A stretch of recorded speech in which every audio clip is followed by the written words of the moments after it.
Subiri siondoke. Najua sijapendeza. Hata hivi sijakuvutia, lakini usiviangalie hivyo. Sikia anachotaka kuambia. Hapa na hadithi nataka nikuhadithie. Ni story ambayo imeshawahi kutokea kwenye maisha ya mtu. Na hii story inafunza. Tena inahuzunisha na inasikitisha. Lakini cha kuzingatia ni kwamba inafunza. Hebu isikilize kwa umakini. Alikuwepo baba mmoja, alikuwa na watoto watatu. Kati ya hao watoto alikuwepo mtoto mmoja wa kiume, alikuwa na miaka 20. Lakini kwa bahati mbaya hawakuwa na mama, kwa sababu mama yao alifariki. Hao watoto wakiwa ngani ni wadogo. Kwa hiyo baba hakufanikiwa tena kuoa. Sasa bwana, huyu baba yeye kazi yake ilikuwa ni bodaboda. Kama unavyojua bodaboda, maisha ya kuungaunga. Siku moja huyu baba alipatwa na maradhi yaliyosababisha asiwezi kuendelea tena na ile kazi ya bodaboda. Akaanza kutumia akiba aliyokuwa amejiwekea.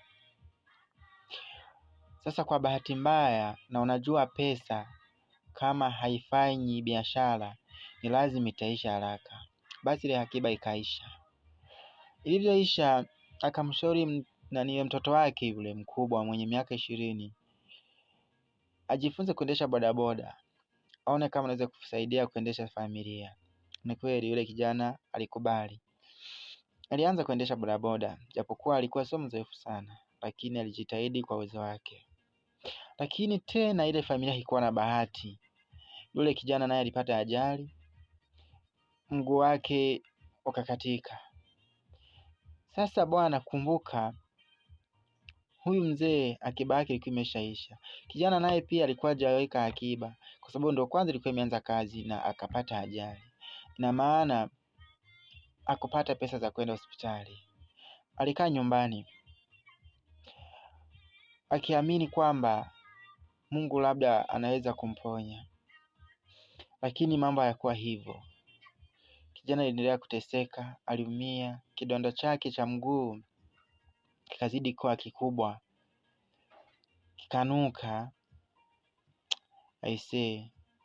Na ukumbuke hajaenda hospitali wala hatumii dawa yoyote.